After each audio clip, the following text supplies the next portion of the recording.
Hello, Jerry. I'm a fan, and I'm hoping that later, if you're available, I'll get a picture. Yes. But my question is for Yaron Brooks. I know you're a former IDF. Yeah.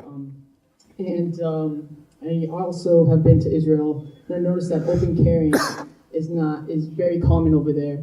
And even the fact that guns are not prohibited in schools in Israel, and I don't hear any news of mass school shootings in Israel. And so I want to know what your perspective is on not arming every teacher, but those teachers that are experienced with firearms in order to have the right to protect them. I mean, people carry openly in Israel if they're really, really well trained.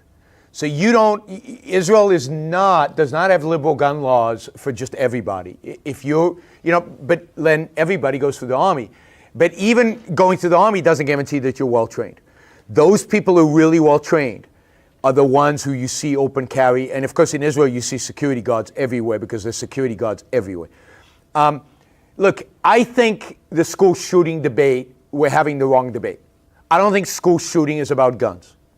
School shooting is about why young kids in this country between the ages of 14 and 17, why so many of them are so angry, are so nihilistic, are so hateful that they would go into a school and want to hurt their fellow students. Not into the mall, not to a stadium somewhere, but into a school. Now this to me suggests something wrong with our schools.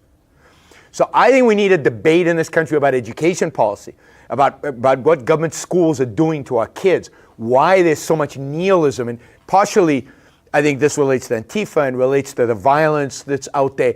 There is a real nihilistic streak. Jordan Peterson talks about this a lot in our young people, in your generation. Why?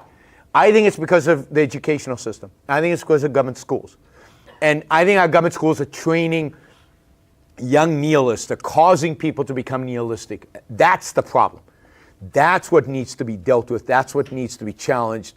And yes, short term, if you want to put a security guard there, or if you want to arm a teacher, if they're well trained, if they know how to use, sure, I don't have any problem with that, right?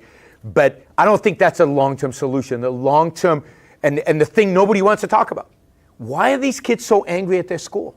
I mean, think about the mentality of wanting to kill everybody, not a bully. I can understand a kid being bullied and taking a gun and wanting to shoot the bully. No, everybody. And the Columbine kids wanted to blow up the school and kill 2,000 people. They had bombs. They didn't work, luckily, right? The bombs didn't work. And it's not about guns, right? If they don't have guns, they'll have bombs. So it's about education. And what I want to have is a real discussion about progressive education, about government schools, about whether schools should be privatized, about all of that. That to me is 1,000 times more important an issue than guns.